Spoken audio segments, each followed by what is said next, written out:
Hello everyone, we're just waiting for me to get my act together, but also for anyone to pop in. So, same drill as last night really.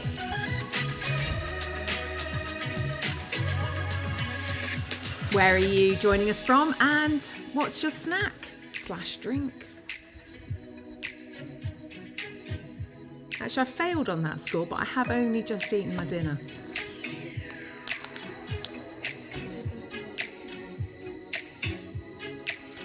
Yeah, could you go and get me just a glass of water? The assistant's on the case.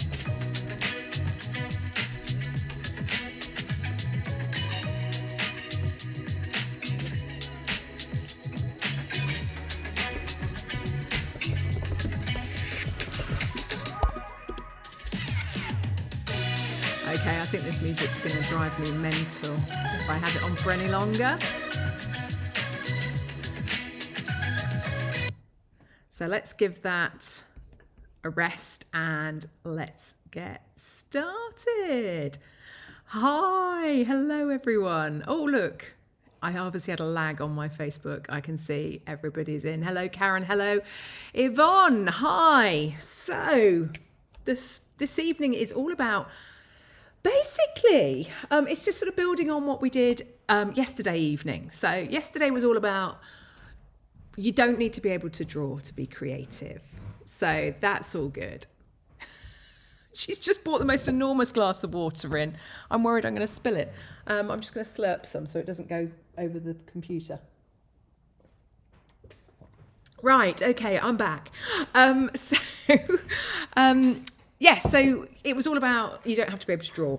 Tonight is really about having a look with fresh eyes. We've had a look with fresh eyes at inspiration, and that could be anywhere around us. And really, we're now thinking about putting that into practice. And the fact that actually most of us, because we are all crafty people, most of us have a stash. We have bits and bobs that we've collected around us. So tonight is really about collating your palette. It's about having a bit of a sort out and seeing what you have around you that might be useful. So hopefully this evening we will have a chance to get some ideas together about what kind of raw materials you might have around and how you might choose to sort them out.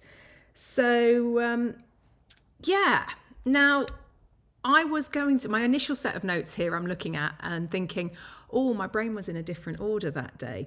But what I've set up on the table for you to have a look at first, which is just almost ready to show you. I'm just going to lean across and see if I can get it better in shot. But basically what I've done is just shown you, or you will be seeing in a minute. Here we go. I think I'm almost ready. Basically, it's about thinking about organising what you have. So most of us, when we're doing something artistic, we want to have a look at different colours and different colour schemes. So I'm going to share with you something that you've probably seen before. So here we have a colour wheel. So we've all learnt, hopefully, I was really lucky, I did this in primary school, about the fact that we have primary colours. So we've got red, blue and yellow. Forgot my primary colours there for a moment. And they mix together to make secondary colours, and then tertiary colours are a mix of secondary and a primary. So we end up with the colour wheel. So this one is an example which I've had kicking around the studio for ages, and it has faded out a little bit. But you can see that it can be quite useful to help you think about putting things in colour order. And I just grabbed some of the pots of buttons off the windowsill down in the studio this morning, so that you can see how inspirational it can be to just collate your different colours. So if you just put like colours together, before you know it, you've got something that might be quite inspiring. So just as a quick straw poll, if anyone's posting, I might have to ask my assistant because my screen's frozen. Do any of you sort things out in colour order? That's my top question. So I'm going to just chat away for a moment. I'm going to move my buttons out of the way and then we'll start. Have we got any questions, my love? No, we can still see the down view. Oh, I'm transitioning again. Well, no, you just come back. I've come back. No, there's a little bit of a time lag from here in the studio to what's happening on Facebook. But yes, does anyone collate their bits and pieces in colour order at all? Elizabeth. Well done, Elizabeth. Yeah, for some reason my screen's frozen over on this one, so I can't see anything, but there we go. It doesn't matter. I've got Nettie helping me out this evening. She can tell me.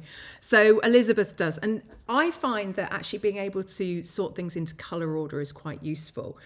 It means that when I've got a project in mind, I can then sort of fast track that collating the bits and pieces that I need for that particular project because I can delve into the different colours.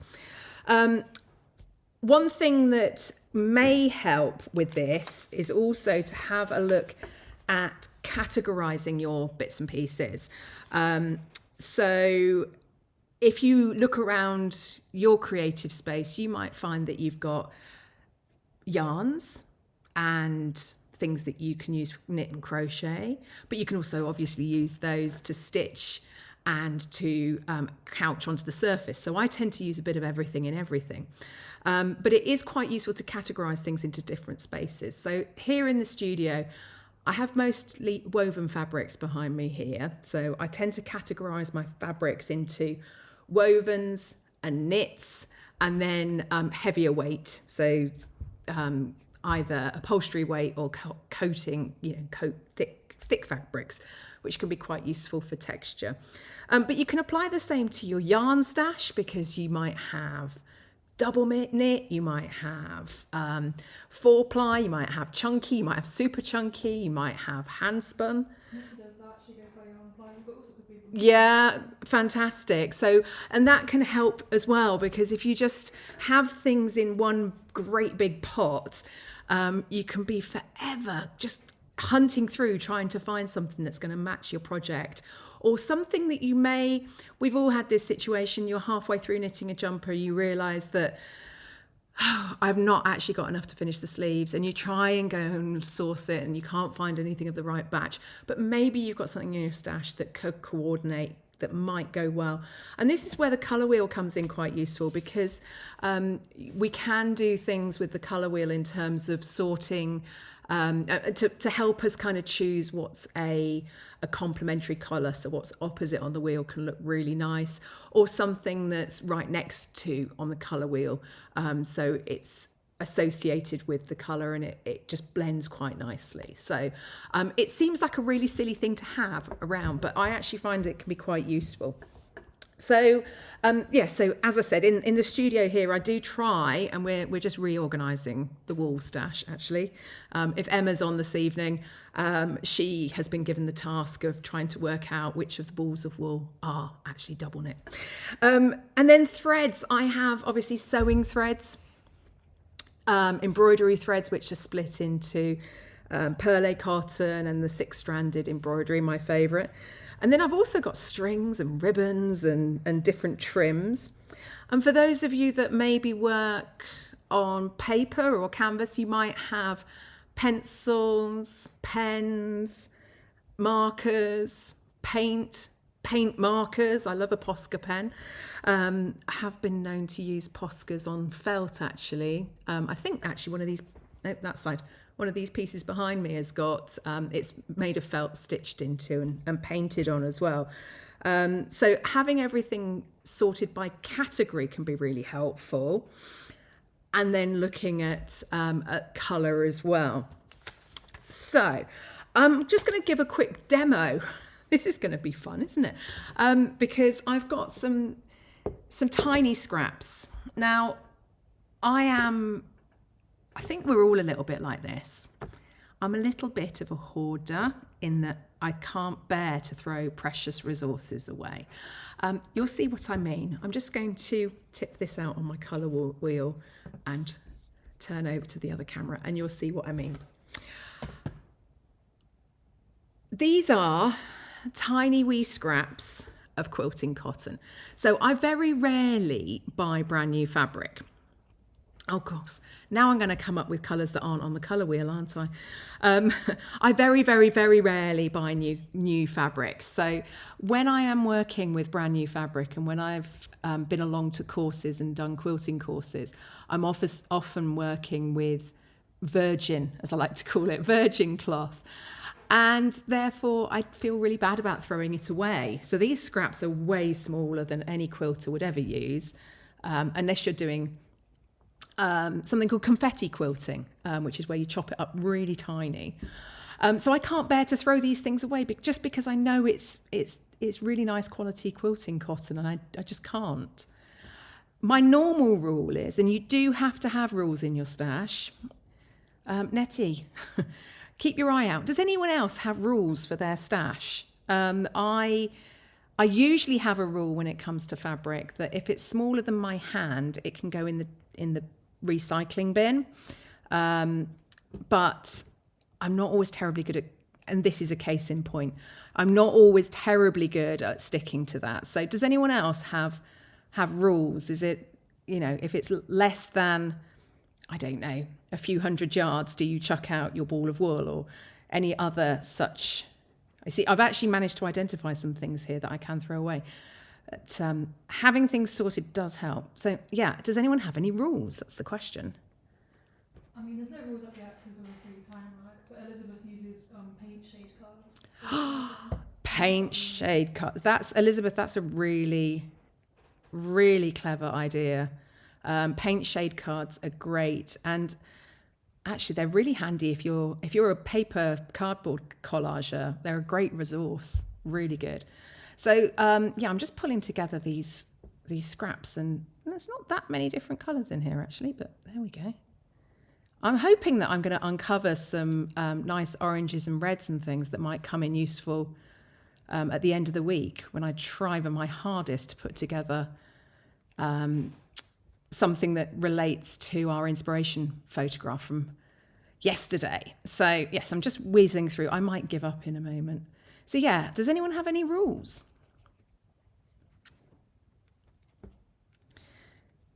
Yeah, I'm getting tired of this, but you can see how what was just a tumbly scrap pile is starting to feel a little bit more inspirational. So there are a few little fragments here that might come in useful for the autumnal shades.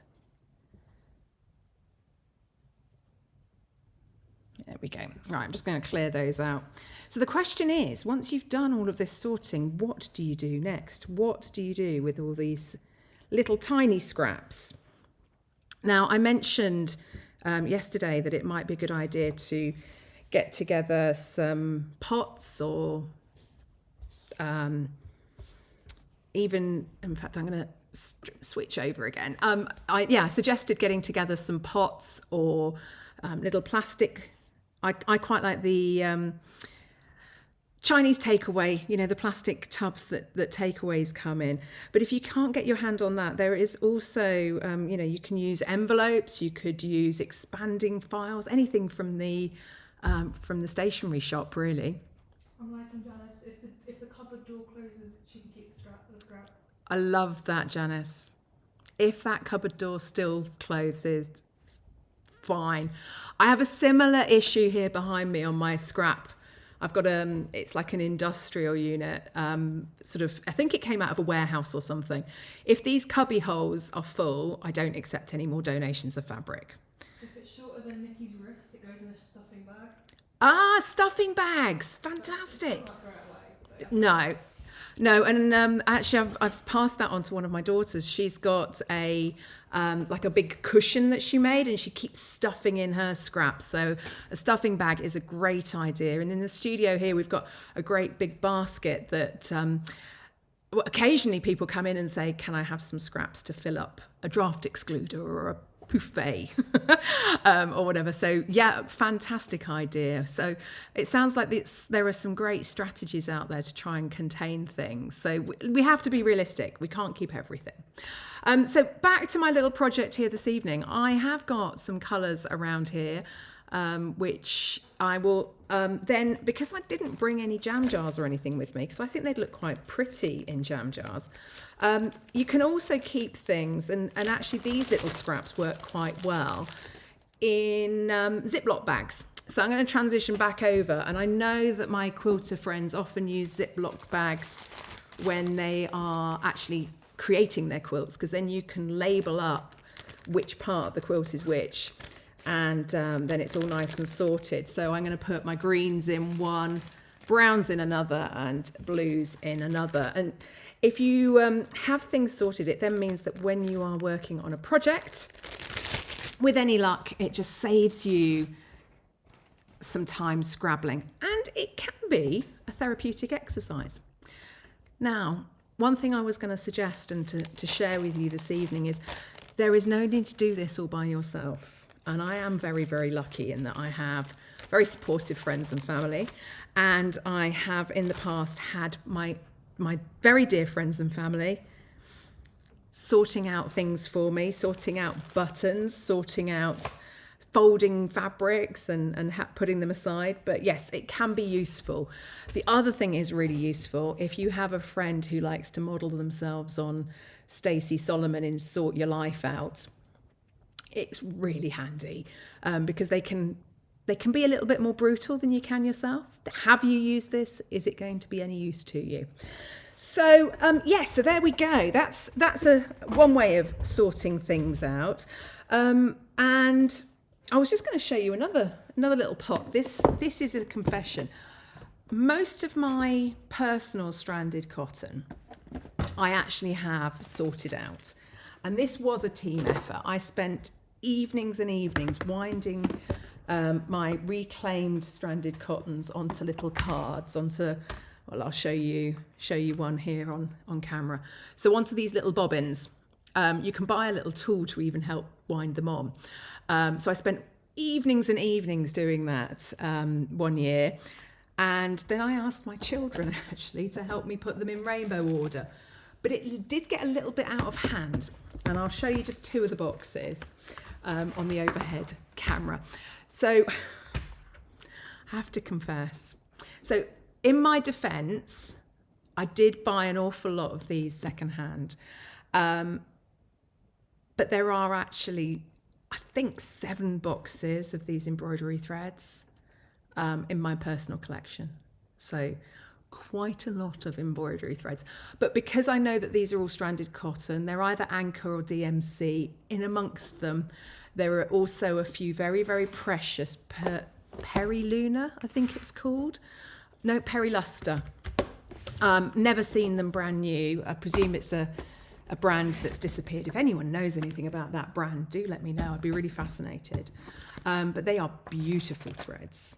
So yeah, I was just going to share with you this box. Actually, I'm going to just put it there in all its glory. So this is one of my kind of not really sorted out boxes. So this is where threads that I haven't quite got they don't really fit any of the criteria that are in the studio here. So they could be, yeah. So, I mean, in my defense, that one is greens and this one is, in fact, that one,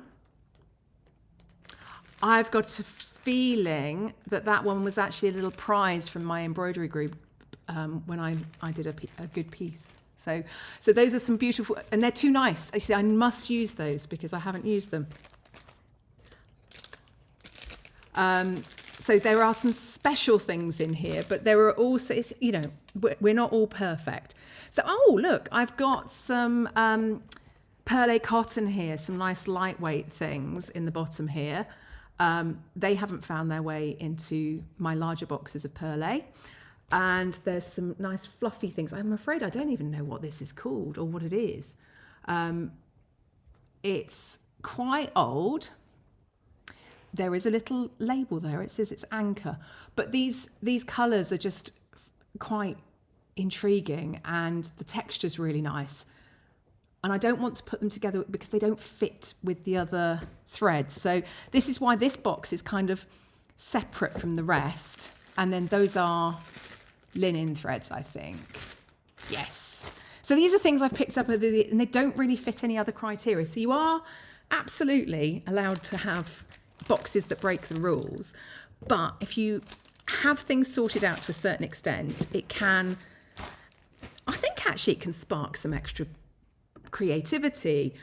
Seeing things lined up in rainbow order or just in batches of colour can make you feel quite inspired. So yeah, that's really, really handy. So my question is, obviously I'm textile based, but what do you store your pens and pencils and paints in? At home, I'm using tin cans, which have all been washed out. They're quite good for pencils and pens, and jam jars. But I'm guessing that having things in boxes might also suit if you've got a space where you've got drawers that you can put things in. So I'd be really interested to see, what you store your bits and pieces in. So, yes, as I said, definitely categorise, try and arrange things in different places, and then collate by colour is really, really handy. So, I've got one more tip for you, and I might actually try and apply this myself. My other tip that I'd written down here is to give yourself a time limit. So if you set a timer and say, I'm going to sort this box of threads in the next, I don't know, half an hour, sometimes it will help you just kind of focus your efforts and actually achieve what you want to achieve. So obviously I'm beginning to think about finishing the week on Friday with putting together this session and yesterday's session. So obviously I've got that autumnal scene, so I need to find some fabrics which will work for that. And I've had a little dig around, and I'm just going to see whether I can start to put together some fabrics. There may well be some behind me as well, but I've found a couple of boxes of things. So I'm just going to dive down and pop some up on the table here and just see if we can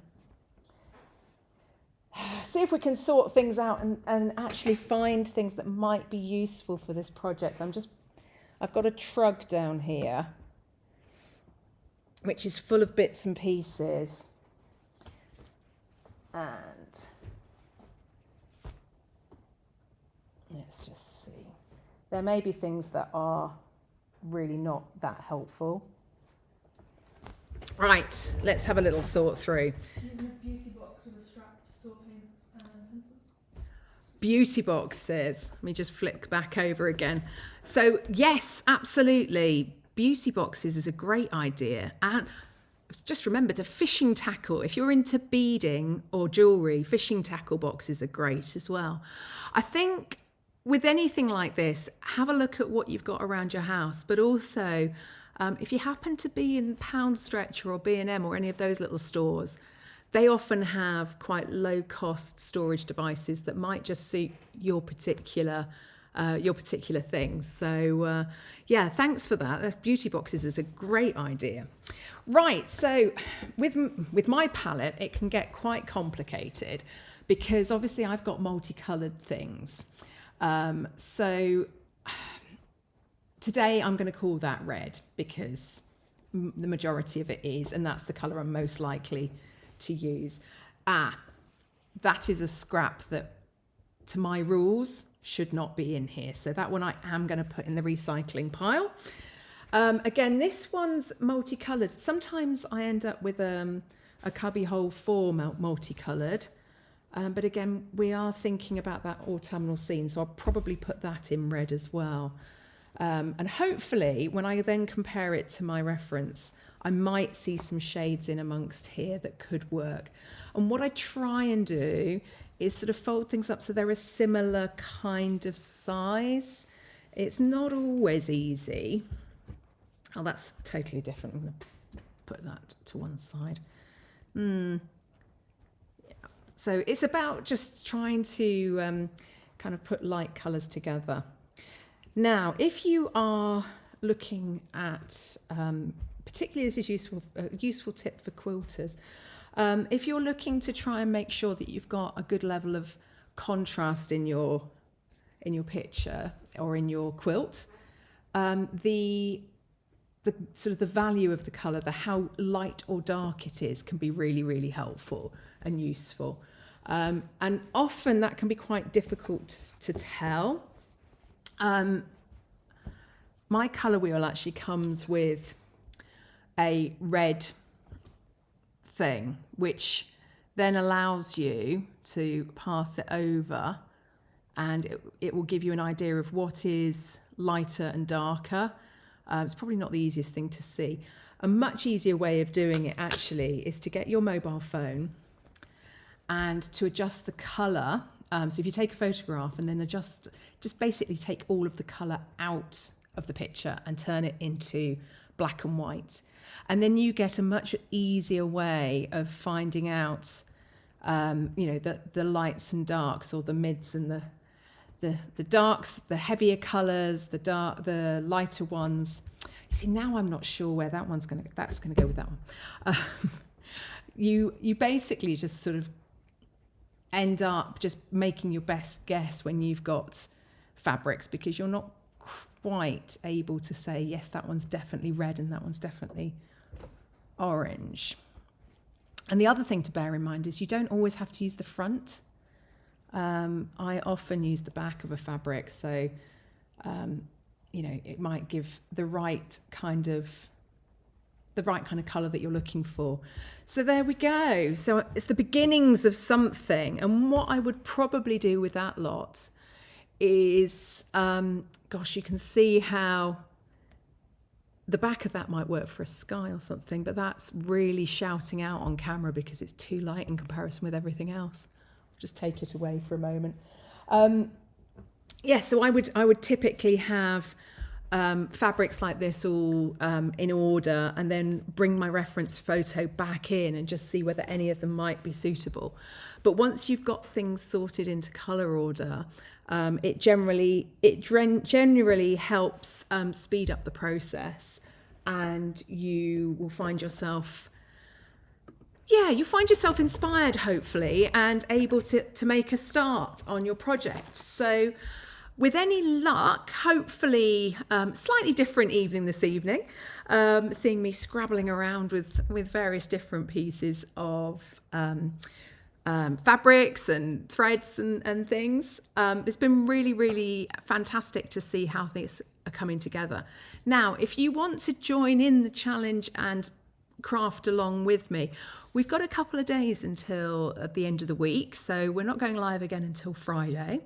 So if you would like to, you can take your inspiration photograph and interpret it. So if you are doing something more on the fibres side of things, so I'm thinking knitting, crochet, weaving, that sort of thing, you may just want to use the colours in your inspiration photograph, pick out some colours that work for you, and maybe make a little swatch or something that's in those inspiration colours. If you want to join with me and collage something, yes, absolutely. You can use one of the methods that we talked about last night. So maybe creating a template using either just using the picture itself, print it out a few times and cut it up, or using the tracing paper or Bonder Web or the transfer pencil or something along those lines. And then having a look at what you've got in your stash, whether it's bits of scraps of fabric that you've been collecting for years and years, like me, whether it is ends, little bit scraps and things that you've been using for quilting, whether it is the bag of clothing that was supposed to go to the charity shop ages ago and there just happens to be the perfect colour in there. yeah, it's still not going into landfill, so it's still fine. You can cut that up and use it too. So if you would like to, you're very welcome to join with me. My challenge is to find some time over the next couple of days in order to take my autumnal picture through to the next level. I'm just going to grab it out actually and just see whether anything on camera actually works. Here's a big, and I haven't done this ahead of time, so this is the big reveal, because I haven't actually. Actually, some of these might go in. This is promising. This is promising. Not so much that one over there. I'll cover that one up. But there is some potential there. I think that some of those fabrics might end up in the finished thing. Who knows? But yes, have a go. Let us know how you're getting on in the group over the next couple of days, and I will be I'll be popping in from time to time to answer any questions that you might have. And we will be live again on Friday. I will attempt, like I said, fingers crossed, my life never goes quite to plan, but I will try my hardest. And I will put together something on camera on Friday. And I hope to have something or other done as, you know, in true Blue Peter style, something I made earlier. So have a good couple of weeks. Thank you so much again for joining me this evening. I hope me rambling on about colours and sorting things out you found useful and inspiring, and hopefully you'll have inspired each other. I'm going to go and find out what I can put in a beauty box, because I'm not a lady that wears makeup, so I'm bound to have one kicking around at home that would be perfect for my pens, pencils and that sort of thing. So thanks very much for joining. I hope you've enjoyed it, and hopefully I'll see some of you again on Friday. We will be following up with a couple of emails in the next couple of days, but they will just be kind of reinforcing what we've done today. So you don't need to do anything special to get creative. Everything is within your fingertips, and you can be creative with anything. You may even collage with a magazine or something. So there's always bits and pieces around you. So hopefully that sparked something for you, and we will be live again on Friday at 7. Thank you.